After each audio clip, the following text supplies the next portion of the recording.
নমস্কাৰ ছাত্ৰ ছাত্ৰীসকল আজি পুনৰ আহিছোঁ তোমালোকৰ মাজলৈ এটা নতুন ভিডিঅ' লৈ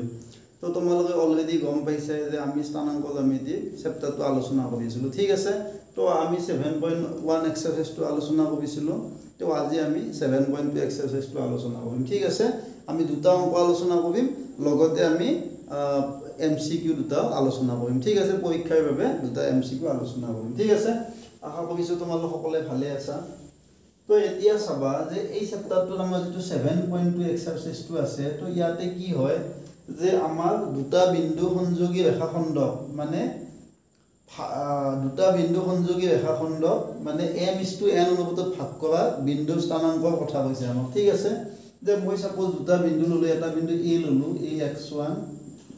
y1 এই বিন্দু স্থানাংক মানে x1 y1 ঠিক আছে আৰু b বিন্দু স্থানাংকটো মই কি ললো x2 y2 ললো ঠিক আছে এতিয়া চাবা যে a আৰু b বিন্দু সংযোগী ৰেখাডালক সাপোজ মই ইয়া সংযোগ কৰি দিলো মই এটো সংযোগ কৰি দিলো ঠিক আছে b বিন্দুটো মই এইটো ললো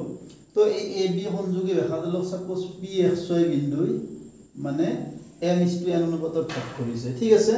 যে ax1 y1 আৰু bx2 y2 বিন্দু সংযোগী ৰেখা কি হৈছে যে pxy বিন্দুই m/n অনুপাতত ভাগ কৰিছে ঠিক আছে m/n অনুপাতত ভাগ কৰিছে মানে p বিন্দুটোই দুটা ভাগত ভাগ কৰিছে ঠিক আছে p বিন্দুটো দুটা ভাগত ভাগ কৰিছে ঠিক আছে তাৰ মানে তোমালোকে এতিয়া গম পালা m/n অনুপাত মানে কি ap যদি m হয় bp মানে কি হ'ব n হ'ব ঠিক আছে তো তোমালোকে মনত ৰাখিবা ap যদি m হয় bp মানে কি হ'ব n হ'ব ঠিক আছে আৰু এতিয়া চাবা এতিয়া এই যেটো p বিন্দু স্থানাংক মানে ভাগ কৰা বিন্দুটো স্থানাংক তো ভাগ কৰা বিন্দুটো স্থানাংক কি আছে x আৰু y বুলি ধৰিছো তো x মানে কি হ'ব চাই লবা তো x মানে কি হ'ব যে তোমালোকে এটা কথা মনত ৰাখিবা যে আমাৰ যেটো বিন্দু ভাগ কৰিব সেই ভাগ কৰা বিন্দুটো x স্থানাংকটোত সংযোগী বিন্দু দুটাৰ x স্থানাংকটোই থাকে ঠিক আছে কিন্তু আমি তাতে বেলেগ নাথাকে খালি সংযোগী বিন্দুটো x স্থানাংকই থাকিব কিন্তু কেনেকৈ থাকিব nx1 plus mx2 divided by m plus n তাৰ মানে ভাগ কৰা বিন্দুটো x স্থানাংকটোত x1 আৰু x2 থাকিব আৰু m আৰু n থাকিব ঠিক আছে হেনাকে এতিয়া চাবা যে আমাৰ যেটো বিন্দু ভাগ কৰি মানে ভাগ কৰা বিন্দুটো y স্থানাংকটোত সংযোগী বিন্দু দুটা y স্থানাংকটোতে থাকিব আৰু তলত কিন্তু দুটা স্থানাংকতে তলত কি থাকিব m plus n থাকিব ঠিক আছে মানে অনুপাতক যোগফলটো থাকিব আৰু এটো তোমালোকে মনত ৰাখিবা ny1 যোগ my2 তো আমাৰ এইখিনি সূত্ৰ ইয়াতে ইউজ হ'ব ঠিক আছে তো এটো প্ৰমাণটো মই তোমালোকক দিয়া নাই কিয় দিয়া নাই যে প্ৰমাণটো বৰ টান নহয় কিন্তু দিয়া নাই মানে কিয় দিয়া নাই যে এটো প্ৰমাণটো দিলে ভিডিওটো বহুত দীঘল হৈ যায় ঠিক আছে তো তোমালোকে এটো নিজে চাই লবা কিতাপত আছে আৰু যদি মই দিব লাগে এটো এদিন মানে এটো ভিডিও এটা বনাই দিম তোমালোকক ঠিক আছে তো তোমালোকে এটো মনত ৰাখিব পাৰা যে কেনেকৈ মনত ৰাখিব পাৰা চাই লোৱা যে তোমালোকে এনেকৈ লিখি লব পাৰা যে x1 x ভাগ কৰা বিন্দুটো x স্থানাংকটো আমি উলিয়াম x1 x2 ঠিক আছে অনুপাতটো উঠাই লবা অনুপাতটো কি আছিল m আৰু n আছিল তো তোমালোকে এটো এনেকৈ মনত ৰাখিবা যে n ৰ লগত x1 পূৰণ m ৰ লগত x2 পূৰণ তলত n plus n ঠিক আছে তাৰ মানে কি হ'ব n ৰ লগত x1 পূৰণ কৰিলে কি হ'ব nx1 m ৰ লগত x2 পূৰণ কৰিলে mx2 তলত কি হ'ব এটা যোগফলটো থাকিব m plus n এইটো হ'ব ভাগ কৰা বিন্দুটো x স্থানাংক ঠিক আছে আৰু হেনাকে y স্থানাংকটো আমি কেনেকৈ পাম y1 y2 লিখি লবা mn লিখি লবা n ৰ লগত y1 পূৰণ যোগ m ৰ লগত y2 পূৰণ ঠিক আছে এটা বজোৱা পূৰণ হান আৰু তলত m plus n থাকিব ঠিক আছে তাৰ মানে তোমালোকে এতিয়া এটা কথা মনত ৰাখিবা যে যেটো বিন্দু ভাগ কৰিব সেই ভাগ কৰা বিন্দুটোৰ x স্থানাংকত সংযোগী বিন্দু দুটাৰ x স্থানাংকটোৱে থাকিব ঠিক আছে আৰু ভাগ কৰা বিন্দুটো y স্থানাংকত সংযোগ কৰা বিন্দু দুটা y স্থানাংকতে থাকিব ঠিক আছে তো এইটো মনত ৰাখিবা ঠিক আছে তো এতিয়া আমি অংকখিনি আলোচনা কৰোঁ ঠিক আছে তো এতিয়া চাই লবা যে প্ৰথম অংকটো কি দিছে চাবা যে -17 আৰু 4 - 3 সংযোগী ৰেখাখণ্ড 2:3 2:3 অনুপাতত ভাগ কৰা বিন্দুটো স্থানাংক উলিয়াব আছে ঠিক আছে তো তোমালোকে এই অংকবিলাক কৰতে এটা কথা মনত ৰাখিবা যে সদায় মনত ৰাখিবা যে যি দুটা বিন্দু সংযোগ কৰাৰ কথা কয় সেই বিন্দু দুটাৰ স্থানাংকটো x1 y1 x2 y2 হয় ঠিক আছে যি দুটা বিন্দু সংযোগ কৰাৰ কথা তোমালোকক ক'ব তাৰে প্ৰথমটো x1 y1 ৰ লগত মিলাই লবা আৰু সেকেন্ডটো x2 y2 ৰ লগত মিলাই লবা তাৰ মানে আমি ইয়াতে গম পাম x1 মানে কি -1 y1 মানে 7 x2 মানে 4 আৰু y2 মানে -3 ঠিক আছে তো এই দুটা বিন্দু সংযোগ কৰাৰ কথা যেহেতু কৈছে তোমালোকক সব মানে যিমানটা অংক দে তোমালোকক গোটেই কিটাতে যদিও যি দুটা বিন্দু সংযোগ কৰিব সেই দুটা x1 y1 প্ৰথমটো x1 y1 দ্বিতীয়টো x2 y2 ৰ লগত তুলনা কৰি লবা ঠিক আছে আৰু এতিয়া চাবা যে আমাক এই যে অনুপাতটো দিয়া থাকিব তাৰে এইটো m প্ৰথমটো m দ্বিতীয়টো n তাৰ মানে আমাৰ m মানে কি হ'ব 2 হ'ব আৰু n মানে কি হ'ব 3 হ'ব ঠিক আছে m is to n ৰ লগত তুলনা কৰবা আৰু যেটো বিন্দু ভাগ কৰা সেই ভাগ কৰা বিন্দুটো স্থানাংক সদায় কি লবা xy লবা ঠিক আছে তো এইখিনি বস্তু তোমালোকে সাইডত লিখি লব পাৰা বা আমাৰ যেতিয়া আমি বুজি পাম আমাৰ ডাইৰেক্ট আমি কৰিব পাৰো ঠিক আছে তো তোমালোকে এইখিনি বস্তু সাইডত লিখি লব পাৰা নতুবা মনত মানে বুজি পালে তো ভালে ঠিক আছে তো এতিয়া চাবা বুজি পোৱাৰ পিছত আমি ডাইৰেক্ট কৰিব পাৰো ঠিক আছে তো তোমালোকে এতিয়া এটা কাম কৰা যে তোমালোকক কি উলিয়াব দিছে ভাগ কৰা বিন্দুটো x স্থানাংক উলিয়াব দিছে তাৰ মানে চাই লোৱা যে এই অংকটো সাপোজ এইটো বিন্দু আৰু এইটো বিন্দু তো এই বিন্দুটো স্থানাংক -17 সাপোজ এইটো বিন্দু স্থানাংক 4 3 ঠিক আছে তো আমাক এটা আমাক এইটো p বিন্দুটো সাপোজ ইয়াক 2 এইটো p বিন্দুটো লব ইয়াতে দিবা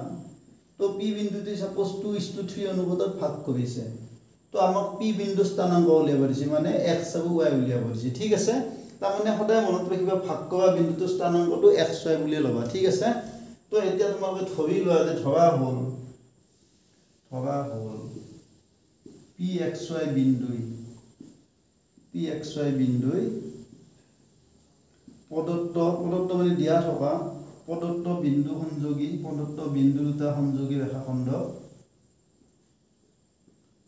প্ৰদত্ত বিন্দু দুটা সংযোগী ৰেখাখণ্ড 2:3 অনুপাতত ভাগ কৰিছে ঠিক আছে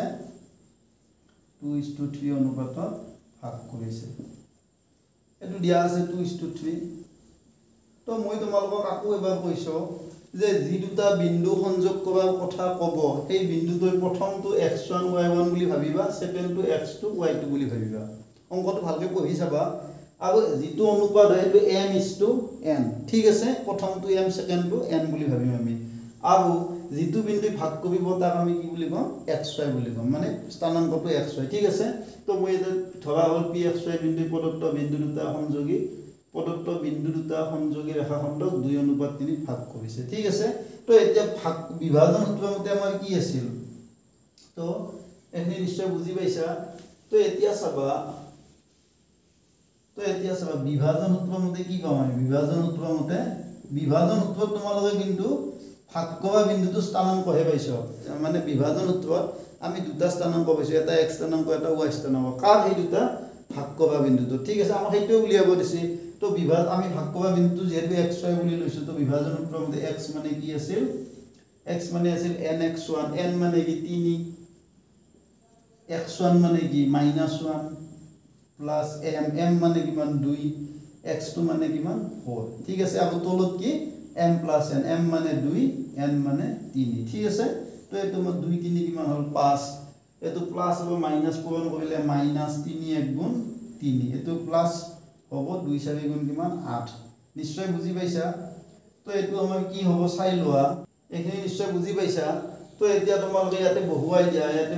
দিয়া x মানে আমি এখিনি পালো তো ইয়াৰ পৰা আমি কি পাম তলত 5 থাকিব আৰু ওপৰত 38 গেলে 5 ঠিক আছে তো 1 তাৰ মানে আমি x মানে কি পালো 1 পালো ঠিক আছে নিশ্চয় বুজি পাইছা তো এতিয়া আমি y2 চাম y2 আকৌ কাৰ স্থানাংক ভাগ কৰা বিন্দুটো হে স্থানাংক বুজি পাইছা না তো ভাগ কৰা বিন্দুটো y স্থানাংকটো আমি কেনেকৈ উলিয়াম চাই ল y ইকুৱেল কি আছিল ny1 সূত্ৰটোত কি আছিল ny1 n মানে কি 3 y1 মানে কিমান 7 এনা ব্ৰেকেট দিব পাৰা নিদিব পাৰা ny1 প্লাস m মানে 2 আছিল আৰু y2 মানে কি আছিল -3 তোমালোকে মাইনাস নিগেটিভ ৰাখি দিলে ব্ৰেকেটৰ ভিতৰত লিখিবা এনে ঠিক আছে তো ইয়াতে তলত লিখি দে m প্লাস m তো এটো 2 3 কিমান হল 5 এটো 7 3 গুণ 21 এটো প্লাসে মাইনাসে পূরণ কৰিলে মাইনাস 2 3 গুণ 6 ঠিক আছে তো এটো 5 6 5 21 6 গলে কিমান 15 ঠিক আছে তো 5 এ দি 15 কেইবাৰ যাব কিমান বাৰ যাব 5 এ দি 15 তিনিবাৰ যাব তো আমাৰ যেটো বিন্দু ভাগ কৰিছিল সেই বিন্দুটো স্থানাংক আমি x মানে কি পাইছো 1 পাইছো আৰু y মানে কিমান পালো 3 পালো ঠিক আছে তো এতে নিম্ন বিন্দুটো স্থানাংক একদম সহজ অংক নিম্ন বিন্দুটোৰ স্থানাংক আমি কি পাম 1 আৰু 3 ঠিক আছে এটো x স্থানাংক এটো y স্থানাংক নিশ্চয় বুজি পাইছা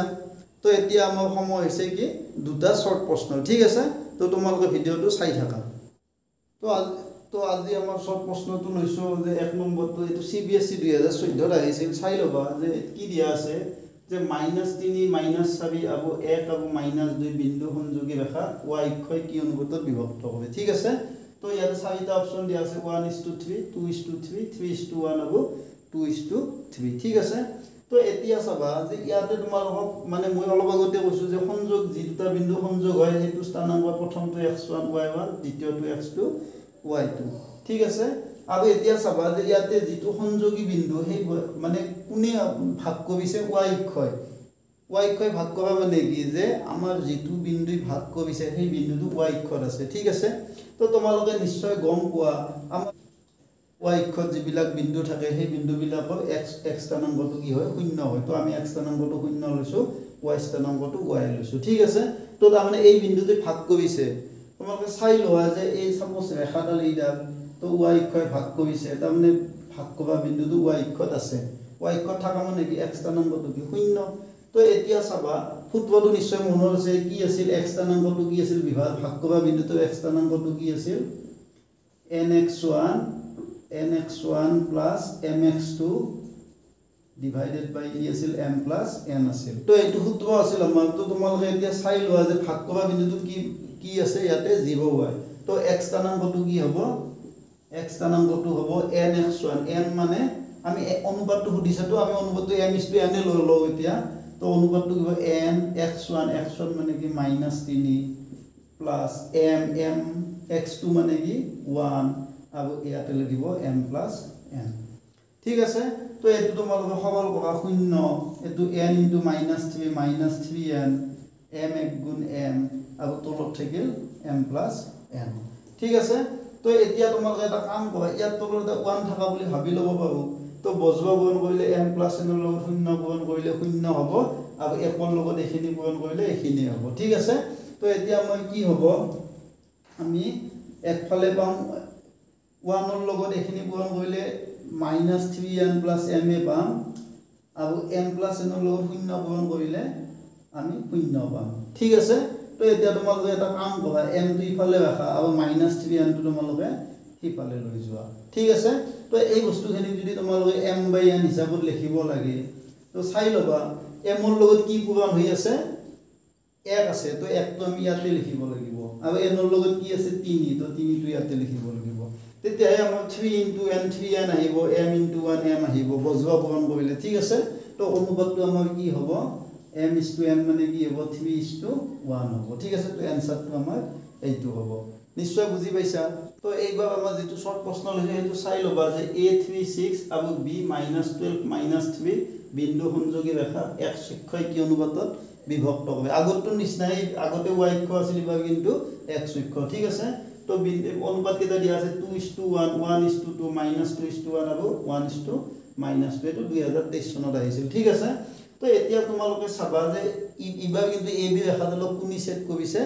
x অক্ষয় সেট কৰিছে ঠিক আছে তো x অক্ষলৈ মানে ইবাৰ যেটো সেট কৰা বিন্দু মানে ভাগ কৰা বিন্দু সেই বিন্দুটো কিন্তু ইবাৰ x অক্ষত আছে ঠিক আছে তো তোমালোকে নিশ্চয় গম পোৱা যিবিলাক বিন্দু x অক্ষত থাকে সেইবিলাকক y স্থানাংকটো 0 ঠিক আছে তো গতিকে আমি x2 x এ ললো আৰু y স্থানাংকটো আমি 0 ললো ঠিক আছে তো তোমালোকে ইয়াতে তোমালোকে কোনটো বাছি লবা তাৰমানে এটো ভাগ কৰা বিন্দু স্থানাংক x স্থানাংকটো x আৰু তোমালোকৰ y স্থানাংকটো 0 ইয়াতে তোমালোকে বিভাজন সূত্ৰটো আমি ব্যৱহাৰ কৰিম কিন্তু তোমালোকে কোনটো স্থানাংক লবা যেটো স্থানাঙ্ক শূন্য হয় সেই স্থানাঙ্কটোহে বিবেচনা কৰবা ঠিক আছে যদি এনেকুৱা প্ৰশ্ন আহে তো এতিয়া চাবা তো ইয়াতে মই আগতে কৈছো যে যি দুটা বিন্দু সংযোগ কৰে তাৰে প্ৰথমটো x1 y1 দ্বিতীয়টো x2 y2 ঠিক আছে তোমালোকে xy ও পালা তোমালোকে এতিয়া m/n উলিয়াব দিছে ঠিক আছে তো ইয়াতে তোমালোকে কোনটো স্থানাঙ্ক মানে ভাগ কৰা বিন্দুটো কোনটো স্থানাঙ্ক লবা যেটো স্থানাঙ্ক শূন্য ঠিক আছে তো এতিয়া মই y স্থানাঙ্কটো লম y স্থানাঙ্কটো কি আছিল শূন্য আছিল তো y স্থানাঙ্কটো কাৰ সমান আছিল এনে সূত্ৰৰ মতে y স্থানাঙ্কটো কাৰ সমান ny1 n মানে ইয়াতে n মানে আমি n এ ললো y1 মানে কি 6 প্লাস m মানে m এ ললো y2 মানে কি -3 ঠিক আছে আৰু তলত কি হ'ব m + n হ'ব নিশ্চয় বুজি পাইছা যে আমাৰ ভাগ কৰা বিন্দুটো y স্থানাঙ্কটো কি আছিল ny1 + my2 ডিভাইডেড বাই m + n অনুপাতটো আমি m/n এ ধৰি লৈছো ঠিক আছে তো y স্থানাঙ্ক এটো শূন্য শূন্য সমান আমি সূত্ৰটো লিখি দিছো ঠিক আছে তো এতিয়া চাবা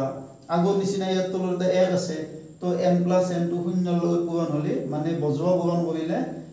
এটো কি হ'ব আমি শূন্য পাম এটা সাইডে আমাৰ শূন্য থাকিব ডাইৰেক্ট কৰি দিছো ঠিক আছে আৰু এটো তোমালোকে পূৰণ কৰিলো 6 * n 6n + -3 * n